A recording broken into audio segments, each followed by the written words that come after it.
स्वागत है आप सभी का समसामयिक घटना चक्र के इस ऑनलाइन प्लेटफॉर्म पर। मैं मोहित आप सभी का हार्दिक स्वागत करता हूं अपने इस वीडियो में। और आज अपने इस वीडियो में चर्चा करेंगे 19 नवंबर 2025 के महत्वपूर्ण करंट अफेयर।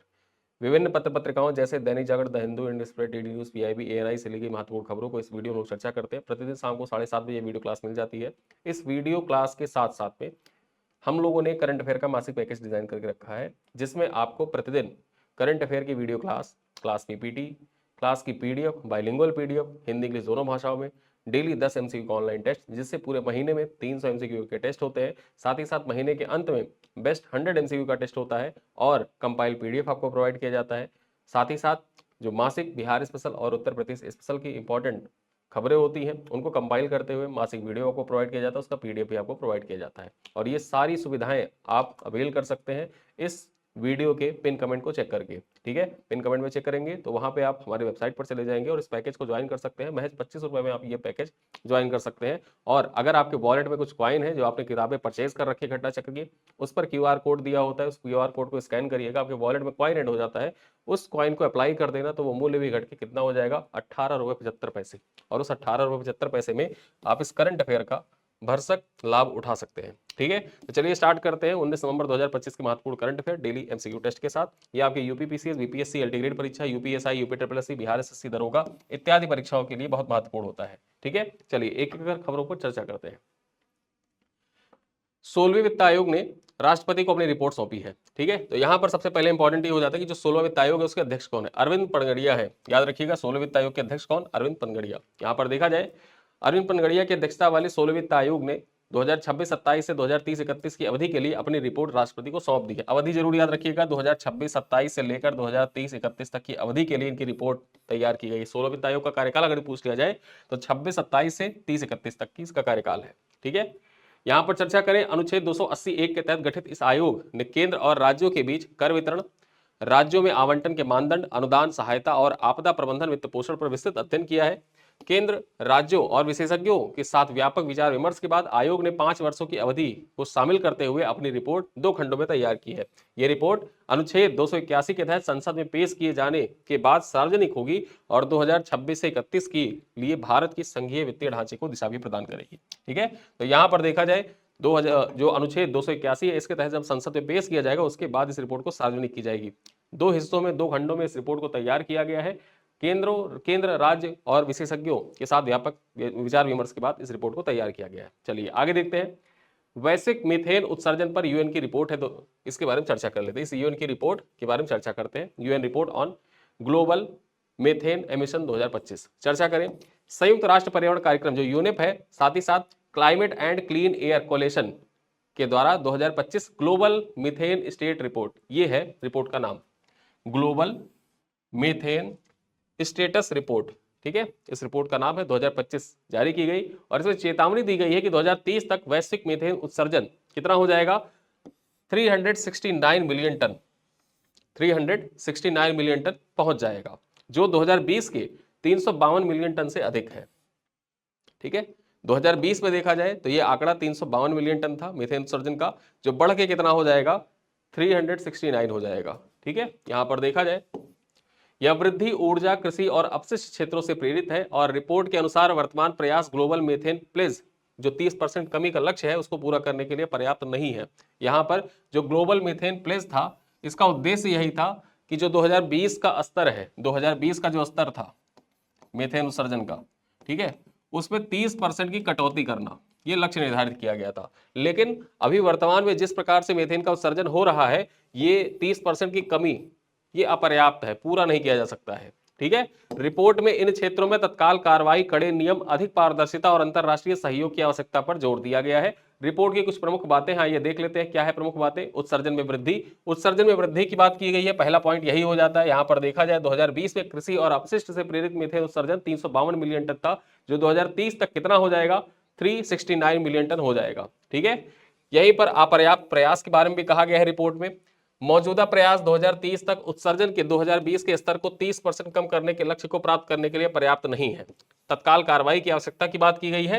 रिपोर्ट में ऊर्जा, कृषि और अपशिष्ट क्षेत्रों में तत्काल कार्रवाई की आवश्यकता पर बल दिया गया है, जिससे जो 30% का लक्ष्य था उसको प्राप्त किया जा सके। अगर लक्ष्य को प्राप्त करना है तो तत्काल कार्रवाई की आवश्यकता है, कड़े नियम बनाने चाहिए और ऊर्जा, कृषि तथा अन्य क्षेत्रों पर विशेष लगाम लगाना चाहिए जहां से मीथेन उत्सर्जन ज्यादा मात्रा में हो रहा है। ठीक है, अन्य आवश्यक कदम कौन कौन से बताए गए यहाँ पर रिपोर्ट में? कड़े नियमन, बेहतर पारदर्शिता और मजबूत अंतरराष्ट्रीय सहयोग की मांग भी की गई है।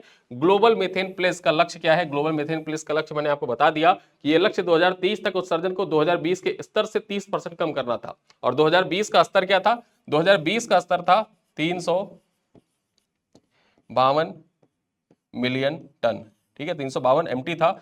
इससे भी 30% कम करना, 30% कम करना है इसे।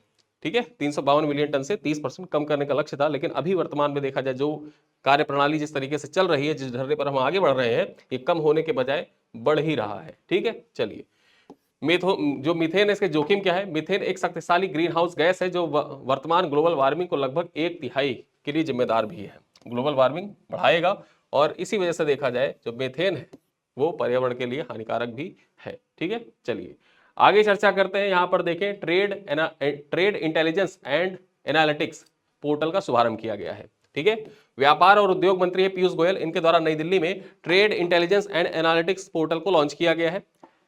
ये एक कम लागत वाला ओपन सोर्स पोर्टल है जिसमें 28 से अधिक डैशबोर्ड और 270 से अधिक इंटरैक्टिव विजुअलाइजेशन उपलब्ध है।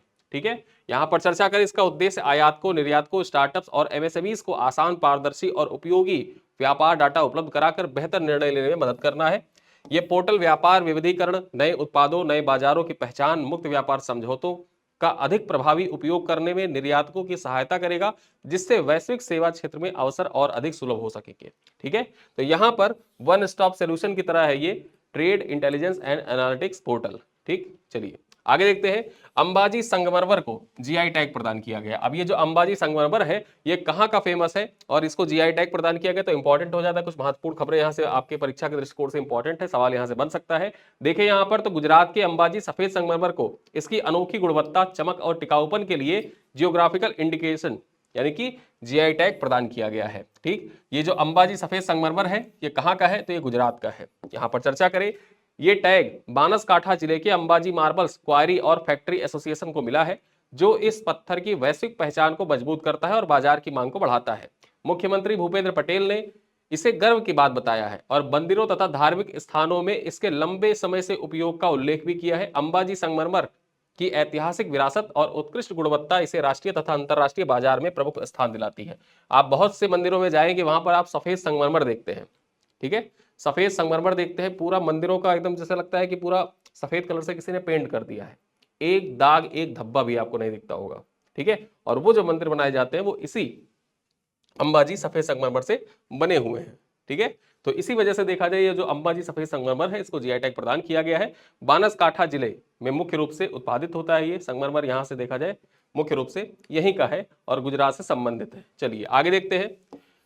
प्रथम रामोजी एक्सीलेंस अवार्ड 2025 के बारे में चर्चा करते हैं। ये रामोजी एक्सीलेंस अवार्ड की घोषणा हुई है। ठीक, और ये अवार्ड जो है उपराष्ट्रपति के द्वारा CP राधाकृष्णन के द्वारा प्रदान भी किया गया है। आइए देखते हैं क्या खबर है। उपराष्ट्रपति, ठीक है, यहाँ पर उपराष्ट्रपति CP राधाकृष्णन ने हैदराबाद के रामोजी फिल्म सिटी में प्रथम रामोजी एक्सीलेंस अवार्ड 2025 प्रदान किए। मीडिया दिग्गज रामोजी राव के नाम पर स्थापित इस पुरस्कार को 7 उत्कृष्ट व्यक्तियों को सम्मानित किया गया। इस बार देखा जाए जो पहला पुरस्कार प्रदान किया गया है ये 7 लोगों को प्रदान किया गया है। ठीक है, और रामोजी एक्सीलेंस अवार्ड इसका नाम है। चलिए देखते हैं पुरस्कार पाने वाले कौन कौन से लोग हैं।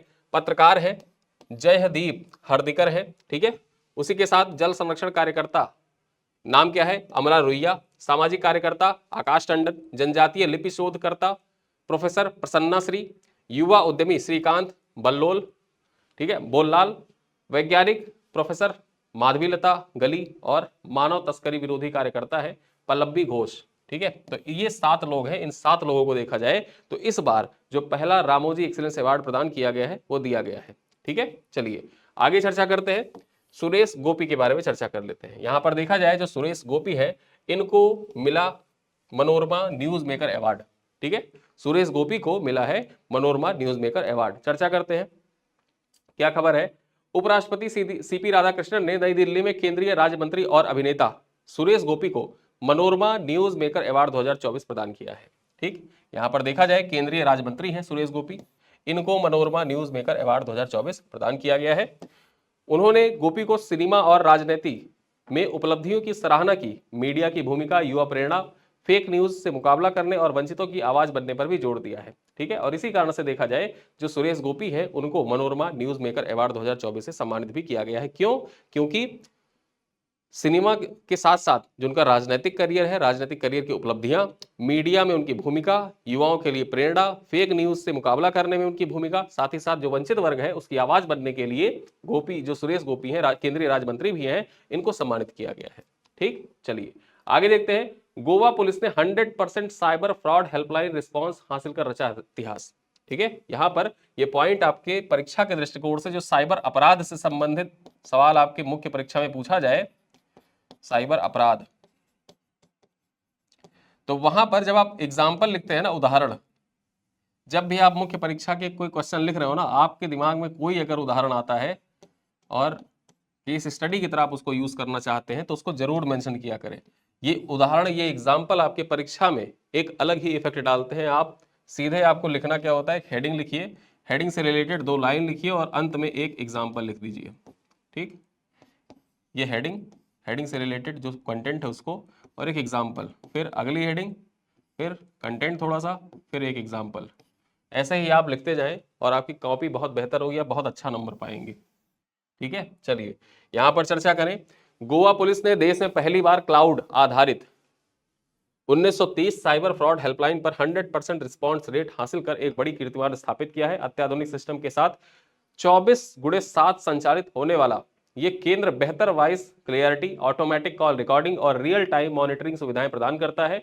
इस तेज और प्रभावी प्रणाली से साइबर धोखाधड़ी मामले में रिपोर्टिंग और पुलिस कार्रवाई की गति बढ़ाई है, जिससे वित्तीय नुकसान में उल्लेखनीय कमी आई है। यह उपलब्धि नागरिक हितैषी, तकनीकी प्रधान और सुरक्षित डिजिटल पुलिसिंग के प्रति गोवा पुलिस की प्रतिबद्धता को दर्शाता भी है। ठीक है, तो आपको याद क्या रखना है, आपको यह याद रखना है कि 100% साइबर फ्रॉड हेल्पलाइन रिस्पॉन्स हासिल करने वाला भारत का राज्य कौन बन गया है, गोवा राज्य बन गया है। ठीक है, तो गोवा पुलिस जो है ये 100% साइबर फ्रॉड हेल्पलाइन में रिस्पॉन्स हासिल करने वाला पहला राज्य बना है। चलिए आगे देखते हैं। गरुड़ 25 वायु अभ्यास के 8वें संस्करण के बारे में चर्चा कर लेते हैं। ठीक है, जो गरुड़ अभ्यास होता है उसके बारे में चर्चा करें। यहां पर देखा जाए महत्वपूर्ण यह हो जाता है कि भारतीय वायुसेना 26 से 27 नवंबर 2025 तक फ्रांस के मो दा मार्सा एयरबेस जो है फ्रांस का, यहां पर एयर एंड स्पेस फोर्सेस के साथ मिलकर गरुड़ 25 वायु अभ्यास के 8वें संस्करण में भाग ले रही है। आपके एग्जाम के दृष्टिकोण से इंपॉर्टेंट यह हो जाता है कि भारत गरुड़ अभ्यास किसके साथ करता है। ठीक है, तो भारत जो गरुड़ अभ्यास है, ये भारत गरुड़ अभ्यास किसके किसके बीच, भारत और फ्रांस के बीच में होता है। ये पॉइंट आपको याद रखना है। ठीक है, यहां पर देखा जाए इस संयुक्त अभ्यास दोनों देशों के बीच मजबूत रक्षा और रणनीतिक साझेदारी को बढ़ावा देता है, जिसमें भारतीय वायुसेना के SU-30 MKI लड़ाकू विमान फ्रेंच राफेल जेट के साथ हवा से हवा में युद्ध, वायु श्रेष्ठता और संयुक्त हमले जैसे जटिल परिदृश्यों का अभ्यास किया जाएगा। ठीक है, और ये कहां पर हो रहा है, तो ये फ्रांस में हो रहा है, मोन दा मार्स एयरबेस। ठीक है, मोन दा मार्स एयरबेस कहां पर है, ये फ्रांस में स्थित है। चलिए आगे देखते हैं। INS टीना डाबी को देखा जाए जल पुरस्कार 2025 से सम्मानित किया गया है। अब ये जो INS टीना डाबी है, इनको जल पुरस्कार 2025 से सम्मानित किया गया। पॉइंट देखें, 18 नवंबर को INS टीना डाबी को कैच द रेन अभियान के तहत जल पुरस्कार से सम्मानित किया गया है। ये पुरस्कार नई दिल्ली में विज्ञान भवन में आयोजित 6ठे राष्ट्रीय जल पुरस्कार समारोह में राष्ट्रपति द्रौपदी मुर्मू के द्वारा प्रदान किया गया।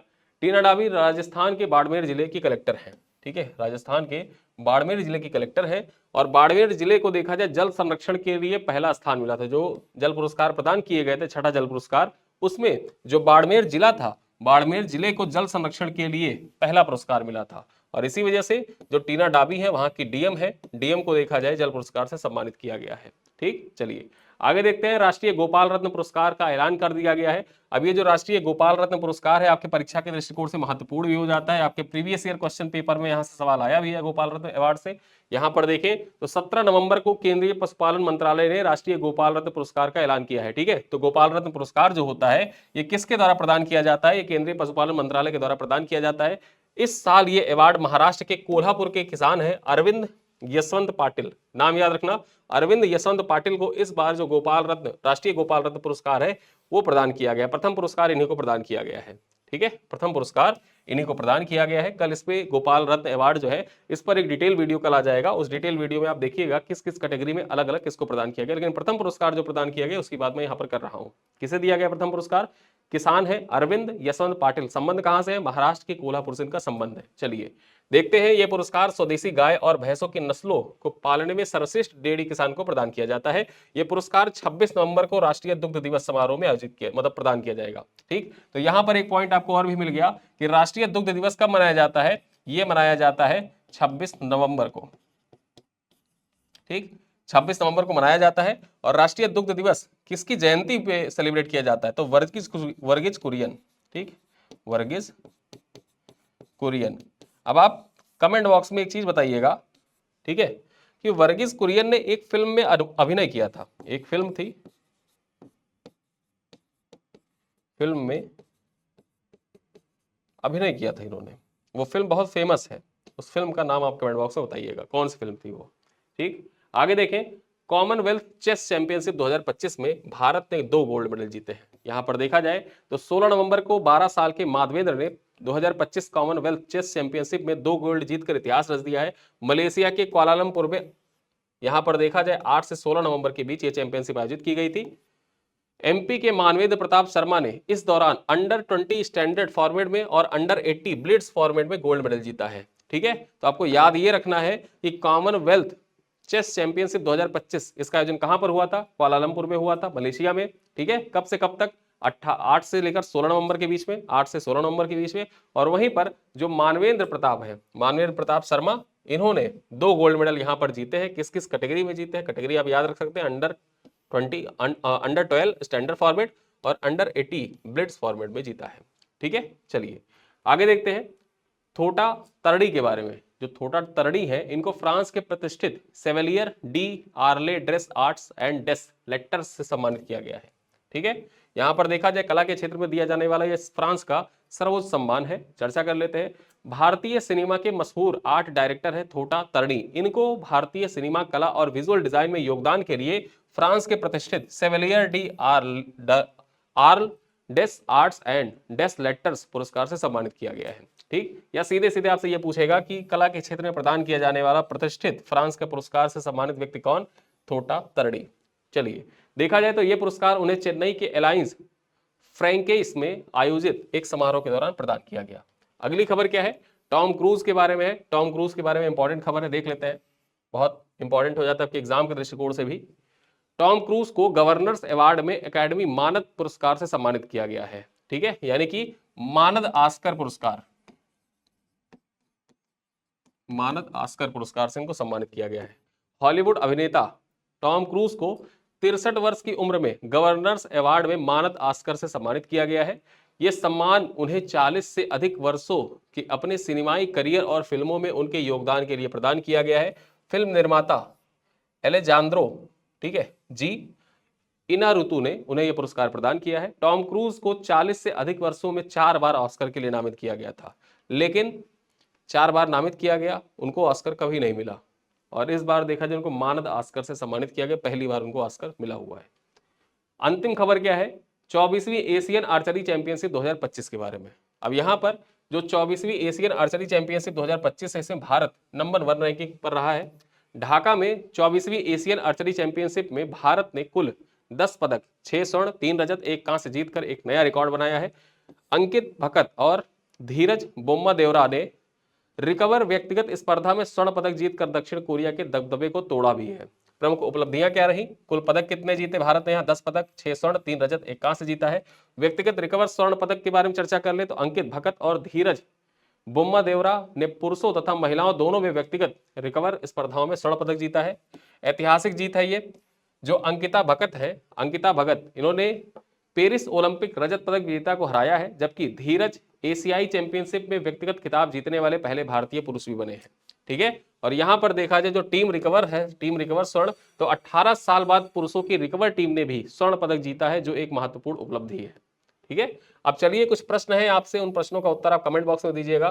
पहला सवाल मैं आपसे पूछूंगा कि जो 15वां वित्त आयोग था, 15वें वित्त आयोग के अध्यक्ष कौन? तो 15वें वित्त आयोग के अध्यक्ष का यहाँ पर नाम लिखा है, एनके सिंह है या अरविंद पनगड़िया है, वाई वी रेड्डी है या यशवंत सिंह है। सही उत्तर दीजिएगा, क्वेश्चन को ध्यान से पढ़िएगा। 15वें वित्त आयोग के अध्यक्ष कौन थे? क्वेश्चन नंबर 2 देखा जाए तो गरुड़ युद्ध अभ्यास भारत किस देश के साथ करता है? फ्रांस के साथ, रूस के साथ, इंडोनेशिया के साथ या थाईलैंड के साथ? क्वेश्चन नंबर 3 है आदिवासी समुदायों हेतु जीनोम सीक्वेंसिंग प्रोजेक्ट शुरू करने वाला भारत का पहला राज्य कौन सा है? राजस्थान है, उत्तर प्रदेश है, गुजरात है या महाराष्ट्र है? क्वेश्चन नंबर 4 है जनजातीय गौरव दिवस हर साल किस तिथि को मनाया जाता है? ठीक है, जनजातीय गौरव दिवस हर साल किस तिथि को मनाया जाता है? 14 नवंबर, 16 नवंबर, 15 नवंबर या 17 नवंबर? और अंतिम सवाल क्या कह रहा है कि हाल ही में कामिनी कौशल का निधन हो गया, उनका संबंध था, किससे संबंध था उनका?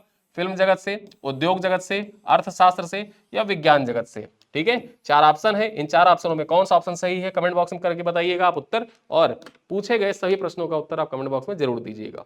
ठीक, तो वीडियो कैसा लगा आप लोग कमेंट बॉक्स में बता सकते हैं।